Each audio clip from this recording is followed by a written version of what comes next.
zone. He's got his man. But did he hold it? Yes. Touchdown. Isaiah Likely, touchdown Ravens. And the Ravens take the lead with 2:43 left to play. He made the catch. He came down. He took 1, 2 steps, and then Joey Porter Jr. knocked the ball out of his hands. Oh, that is a touchdown. What? Come on, whoa. They said not touchdown. John Harbaugh cannot believe this. Many could not believe that, let me tell you. That play you just watched is the one that got everyone talking yesterday. Overturned touchdown call, cost the Ravens the game. You could say Damian Woody joins us now. Here on First Take, what do you think? Did Isaiah Likely get robbed of a touchdown? Absolutely. Absolutely. And that word salad of a pool report that came out by the NFL is just literally trying to cover their behind for the simple fact that that was a touchdown catch. Literally, you're in the end zone. You catch the ball, 1, 2. That's it. You're not in the field of play. You're literally in the end zone.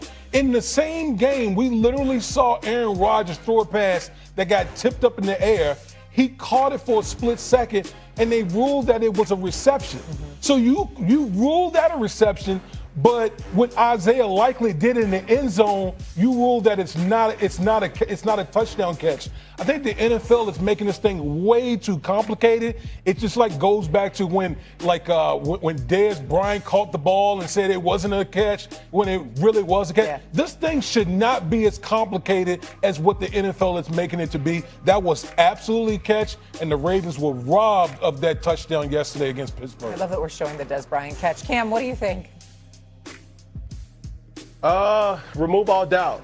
And I think when you make a play like this, you leave it into other people's hands to make their own decision. And yeah, to your point, Damien, it's 1-2 touchdown, but it's also a fine line that says 1-2 control touchdown. I don't think, touchdown. All right. There's no way that it should have been overturned. It needed to be definitive and conclusive. And I don't think that they can say that in order to overturn a call. I thought it was bogus on their part. And I had their explanation. And this is according to NFL Vice President of Instant Replay, Mark Butterworth. Here's what he said. The receiver controlled the ball in the air, had his right foot down, then his left foot down. The control is the first aspect of the catch. The second aspect is 2 feet or a body part in bounds, which he did have. Then the third step is an act common to the game, and before he could get the third foot down, the ball was ripped out. Therefore, it was an incomplete pass. So you're Mr. Butterworth, according to you in your own explanation. Did he catch the pass? Yes.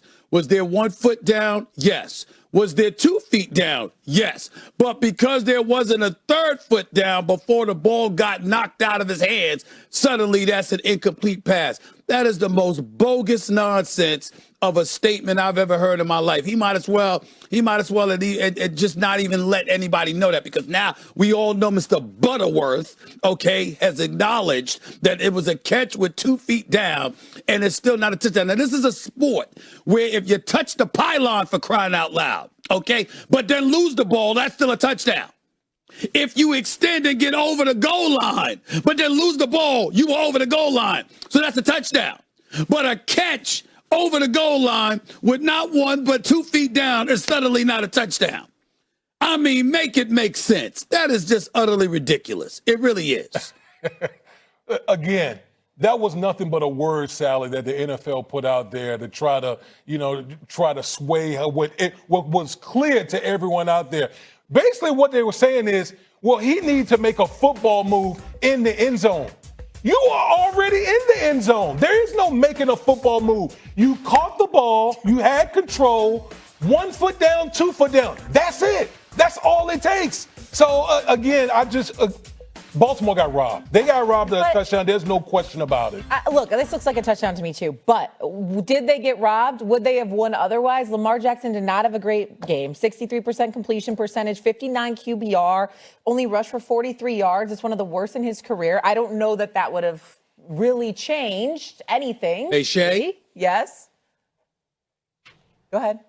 Shay, let me put it to you this way. That would have given them the lead. Is that correct? Correct. That would have given them the lead. but it's a team sport. The Steelers had a grand total. The Steelers had a grand total of 8 yards of offense in the fourth quarter. Well, I didn't do the gross yards. So why should I believe that they wouldn't have won?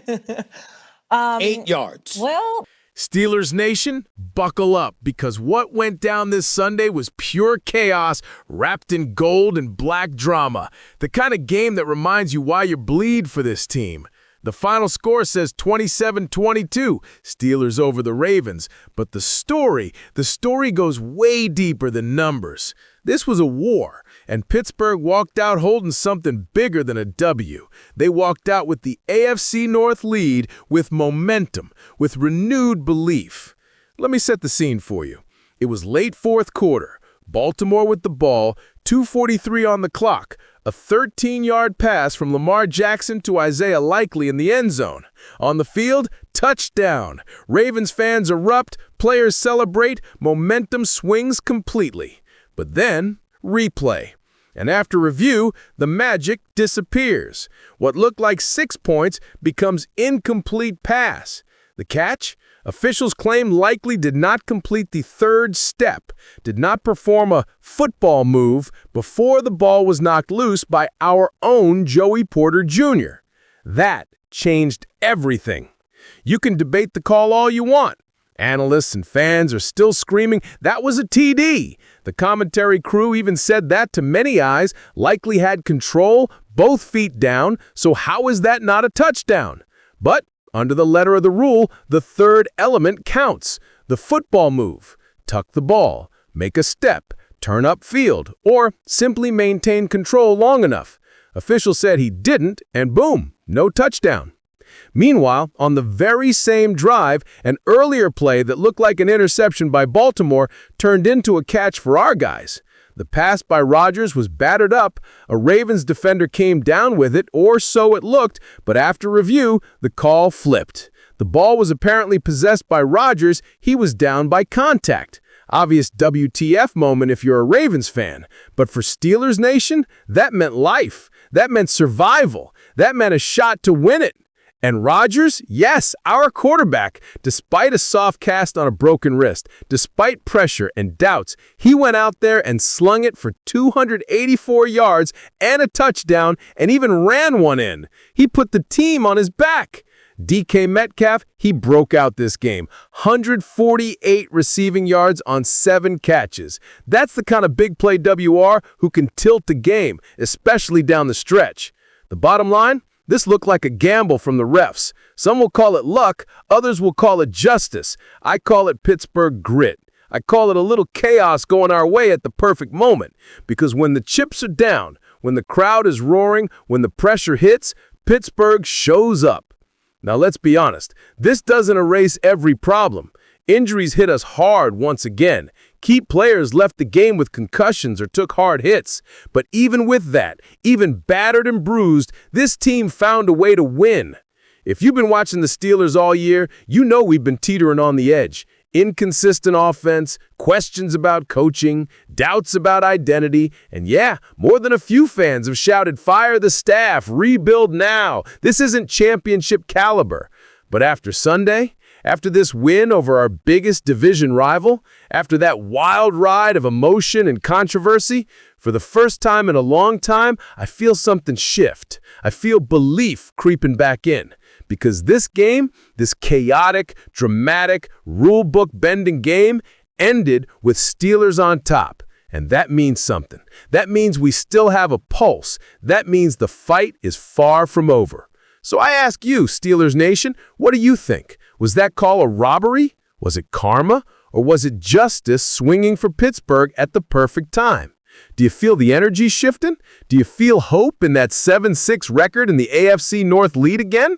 Drop your thoughts in the comments. Smash that like button if you believe this might be turning point. Subscribe so you don't miss what's next, because if this game taught us anything, when the chips are down, Steelers rise.